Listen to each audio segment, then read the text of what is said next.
दोस्तों, आज हम लोग इस वीडियो में एक और नए टेस्ट सीरीज के बारे में बात करेंगे।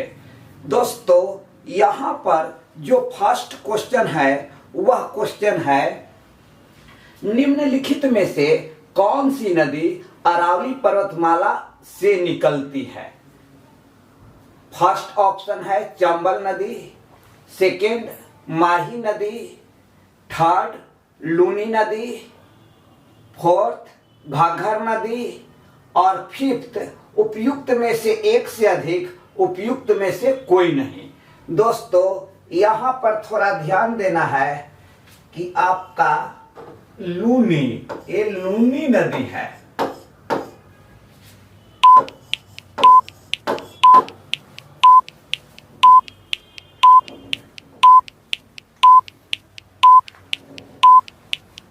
दोस्तों, यहाँ पर राइट आंसर जो है लूनी नदी।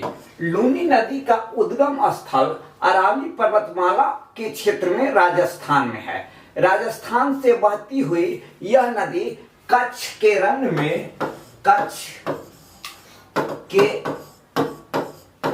में गायब हो जाती है, डिसअपियर हो जाती है। जवाई और सुक्री, जवाई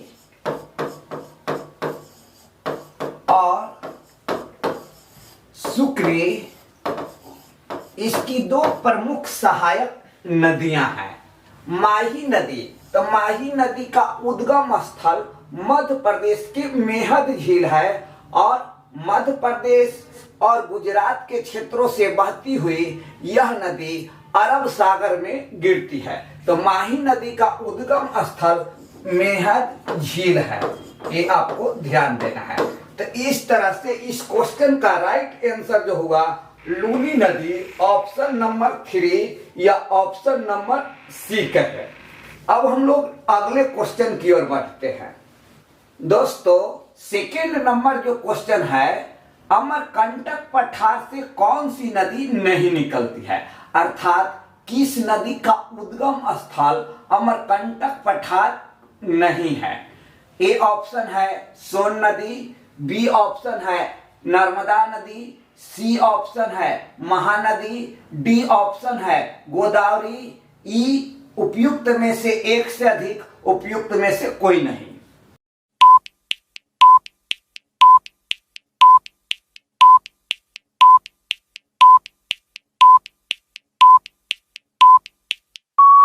ई यहां पर राइट ऑप्शन है। यहां देखिए सोन नदी, तो सोन नदी का उद्गम स्थल अमरकंटक पहाड़ी है। सोन नदी मध्य प्रदेश, उत्तर प्रदेश, झारखंड और बिहार में बहती हुई गंगा के नदी में मिलती है। नर्मदा, तो नर्मदा नदी का उद्गम स्थल भी अमरकंटक पहाड़ी है। महानदी, तो महानदी का उद्गम स्थल मध्य प्रदेश में सिहावा है और गोदावरी नदी का उद्गम स्थल महाराष्ट्र के नासिक जिला है।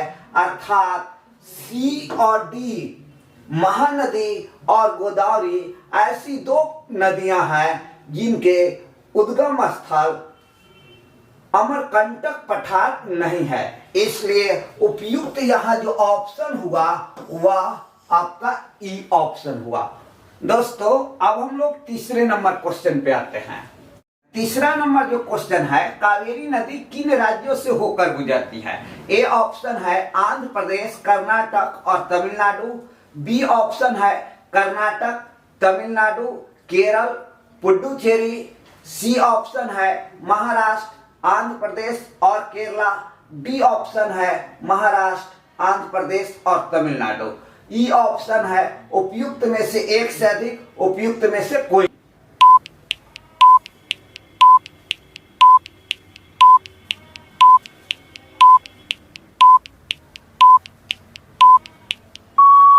दोस्तों, यहां पर राइट जो आंसर है आपका option number B. Option number B right answer है कर्नाटक, तमिलनाडु, केरल और पुडुचेरी। कावेरी नदी का उद्गम स्थल कर्नाटक के कूर्ग जिला है और कर्नाटक, केरल, तमिलनाडु और पुडुचेरी से बहती हुई बंगाल की खाड़ी में गिरती है और डेल्टा का निर्माण करती है। तो यहाँ पर ए बी जो ऑप्शन है वह राइट आंसर है। कावेरी नदी 3 राज्य और 1 केंद्र शासित प्रदेश में बहती है। अब हम लोग नेक्स्ट क्वेश्चन पर आते हैं। दोस्तों जो चौथा नंबर क्वेश्चन है वह है भागीरथी नदी निकलती है। ए ऑप्शन है गोमुख, बी ऑप्शन है गंगोत्री, सी ऑप्शन है तपोवन, डी ऑप्शन है विष्णुप्रयाग। ई उपयुक्त में से एक से अधिक, उपयुक्त में से कोई नहीं।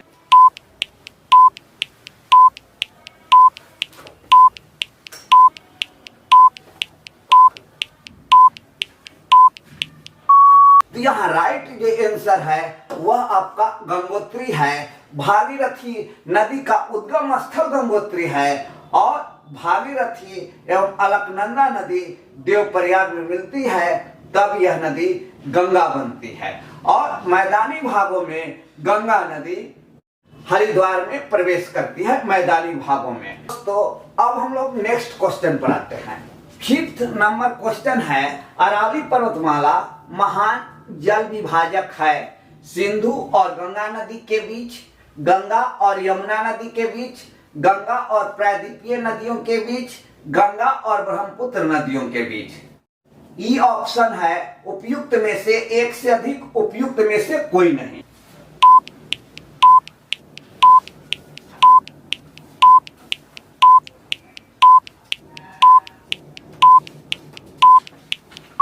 दोस्तों यहां पर जो राइट आंसर है वह आंसर है आपका ए, सिंधु और गंगा नदी के बीच अरावली पर्वतमाला महान जल विभाजक है। अगर सिंधु नदी को देखा जाए तो इस नदी का उद्गम स्थल तिब्बत में मानसरोवर झील है।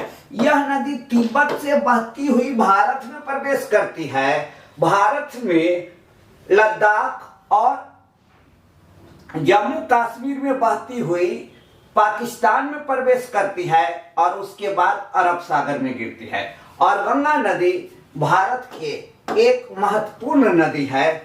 गंगा नदी भारत की राष्ट्रीय नदी है और इन दोनों नदियों के बीच जल विभाजक का जो कार्य करता है वह अरावली पर्वतमाला करता है। जहां तक गंगा और यमुना नदी की बात की जाए तो यमुना नदी और गंगा नदी के बीच अरावली पर्वतमाला जल विभाजक का कार्य नहीं करती है। अगर हम बात करते हैं गंगा और प्रायद्वीपीय भारत की नदियां, प्रायद्वीपीय नदियों के बीच, तो यहाँ भी ये जल विभाजक का कार्य नहीं करती है। और गंगा और ब्रह्मपुत्र के बीच भी जल विभाजक का कार्य अरावली पर्वतमाला नहीं करता है। अतः यहाँ राइट आंसर जो है वह आपका ए है, जिसमें सिंधु और गंगा नदी के बीच अरावली पर्वतमाला जल विभाजक का कार्य करता है। दोस्तों अब हम लोग अगले क्वेश्चन की ओर आते हैं। 6th नंबर क्वेश्चन है करेवा हिमानीकृत वेदिकाएं पाई जाती है। अलकनंदा की घाटी में, रावी की घाटी में, झेलम की घाटी में, तीस्ता की घाटी में। ई है उपयुक्त में से एक से अधिक, उपयुक्त में से कोई नहीं।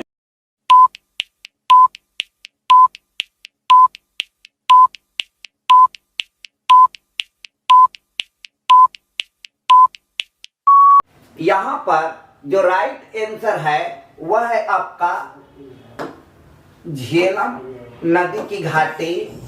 झेलम नदी की घाटी जो है वह जम्मू कश्मीर के क्षेत्र में है और जम्मू कश्मीर में करेवा मिट्टी पाई जाती है।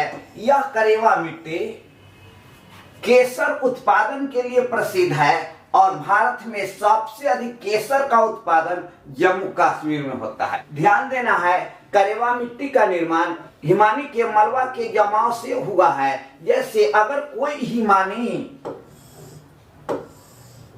आगे बढ़ती है तो वह अपने साथ अपर्दन का कार्य भी करती है। नीचे के भाग को और अगल बगल के क्षेत्रों को काटती है। उसके साथ जो सेडिमेंट्स आता है उसी के जमने से करेवा मिट्टी का निर्माण हुआ है। और करेवा जो मिट्टी है वह आपका सेफ्रॉन उत्पादन, केसर उत्पादन के लिए प्रसिद्ध है और यह झेलम नदी की घाटी में पाई जाती है। Next question, 7th number question है, निम्नलिखित नदियों में से किन के स्रोत बिंदु लगभग एक ही है, अर्थात किन दो नदियों का उद्गम स्थल एक ही है। नंबर ए है ब्रह्मपुत्र और गंगा, बी ऑप्शन ताप्ती और ब्यास, सी ऑप्शन सिंधु और गंगा, डी ऑप्शन ब्रह्मपुत्र और सिंधु नदी, ई ऑप्शन उपयुक्त में से एक से अधिक, उपयुक्त में से कोई नहीं।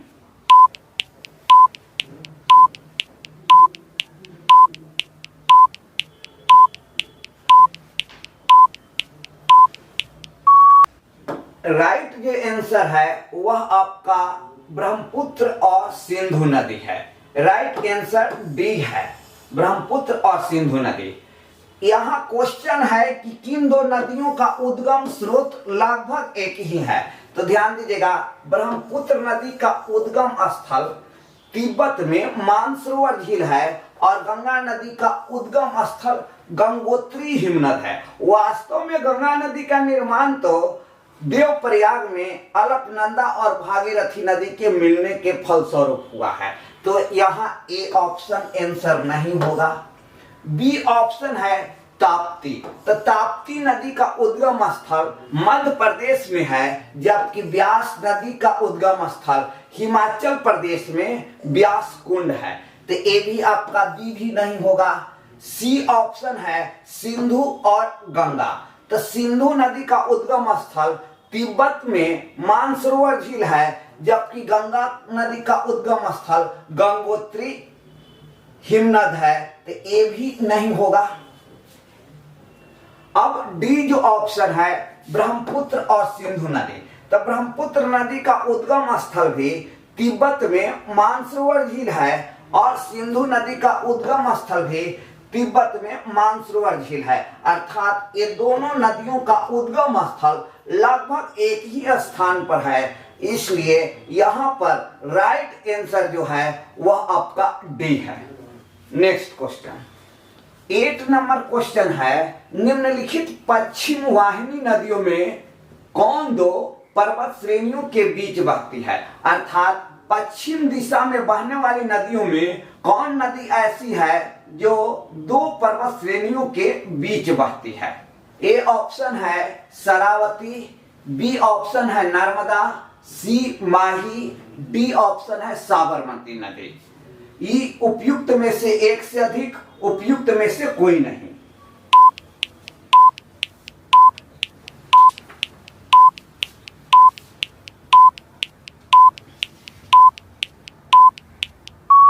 यहां पर राइट आंसर जो है वह आपका नर्मदा नदी है, बी ऑप्शन है। नर्मदा नदी का उद्गम स्थल मध्य प्रदेश में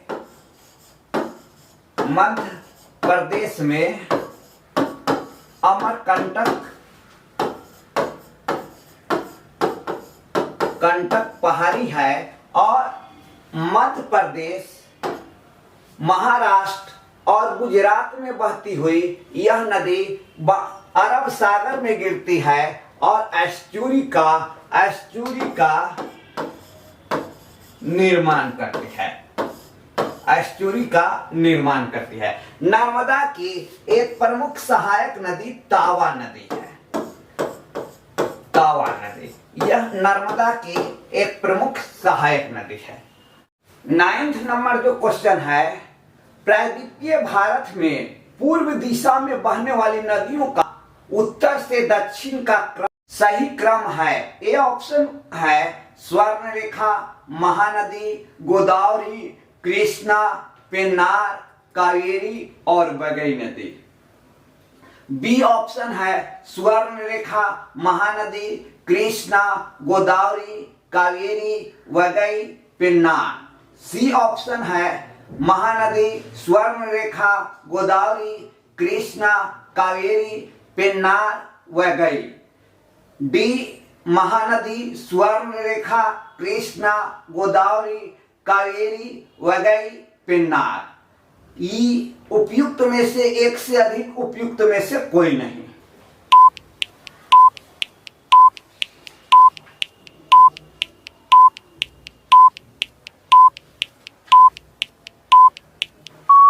यहां पर राइट आंसर ए है। यहां सबसे उत्तर में स्वर्ण रेखा, उसके बाद महानदी गोदावरी, कृष्णा, गोदावरी के बाद कृष्णा है। यहां कृष्णा पहले दे दिया है, उसके बाद गोदावरी दिया है, जिसके कारण ए गलत हो गया। तो राइट आंसर जो हुआ आपका ए ऑप्शन हुआ। तो कृष्णा, उसके बाद पेन्नार। पेन्नार नदी का उद्गम स्थल कर्नाटक के नंदी दुर्ग पहाड़ी है। और उसके बाद कावेरी, लास्ट में वेगई नदी है। तो इस तरह से यह ऑप्शन ए सही है। दोस्तों अब हम लोग नेक्स्ट क्वेश्चन की ओर आते हैं। 10वां क्वेश्चन है, निम्नलिखित में से कौन सा कथन असत्य है? यहां पर असत्य कथन बताना है। ए ऑप्शन, गोदावरी नदी प्रायद्वीपीय भारत की सबसे बड़ी नदी है। बी ऑप्शन, सोन नदी अध्यारोपित प्रवाह प्रणाली का उदाहरण है। सी, शरावती नदी अपहरण का अच्छा उदाहरण है, अर्थात रिवर कैप्चर्स का अच्छा उदाहरण प्रस्तुत करती है। डी ऑप्शन, कावेरी नदी को दक्षिण की गंगा के नाम से जाना जाता है। ई ऑप्शन, उपयुक्त में से एक से अधिक, उपयुक्त में से कोई नहीं।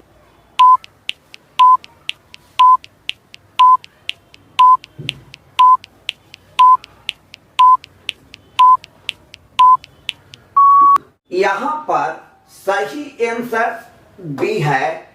डी में दिया गया है कावेरी नदी को दक्षिण की गंगा के नाम से जाना जाता है।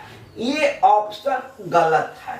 गलत क्यों है? एनसीईआरटी बुक के अकॉर्डिंग, एनसीईआरटी जो 11th क्लास का एनसीईआरटी बुक है, उसमें दिया गया है कि गोदावरी को दक्षिण की गंगा कहते हैं। आपका 11th क्लास का जो बुक है इंडियन ज्योग्राफी का, उसमें दिया गया है। तो इसके अकॉर्डिंग ए डी ऑप्शन गलत हो गया। अब यहां है कि गोदावरी नदी प्रायद्वीपीय भारत की सबसे लंबी नदी है। तो ये ऑप्शन सही है। 1465 किलोमीटर गोदावरी नदी की लंबाई है और प्रायद्वीपीय भारत में सबसे लंबी नदी है। सोन नदी अध्यारोपित प्रवाह प्रणाली का उदाहरण है। तो ए भी ऑप्शन सही है। और सी, शरावती नदी अपहरण का अच्छा उदाहरण प्रस्तुत करती है। तो ये भी सही है, क्योंकि शरावती नदी रिवर कैप्चरिंग का उदाहरण प्रस्तुत करती है। लेकिन डी ऑप्शन गलत है। और यहां ये पूछा गया है कथन में, क्वेश्चन में, कि कौन सा स्टेटमेंट गलत है। तो यहां डी स्टेटमेंट गलत है। इसलिए इस क्वेश्चन का राइट जो आंसर है वह आपका डी है। दोस्तों इस वीडियो में मेरे द्वारा कुछ क्वेश्चंस का डिस्कशन किया गया। आप इन सभी क्वेश्चंस का आंसर टेस्ट सीरीज के रूप में दें और साथ ही कमेंट बॉक्स में यह बतलाएं कि आपका कितना स्कोर होता है, आप 10 क्वेश्चन में कितना क्वेश्चन सही बना पाते हैं। आपको इस टेस्ट सीरीज से रिलेटेड अगर कोई सुझाव हो तो आप सुझाव भी अपना कमेंट्स बॉक्स में दे सकते हैं। दोस्तों हम आप सभी से रिक्वेस्ट करते हैं कि इस वीडियो को अधिक से अधिक लाइक, कमेंट्स और मेरे चैनल्स को सब्सक्राइब करें। साथ ही इस वीडियो को अपने दोस्तों के साथ शेयर भी करें। जय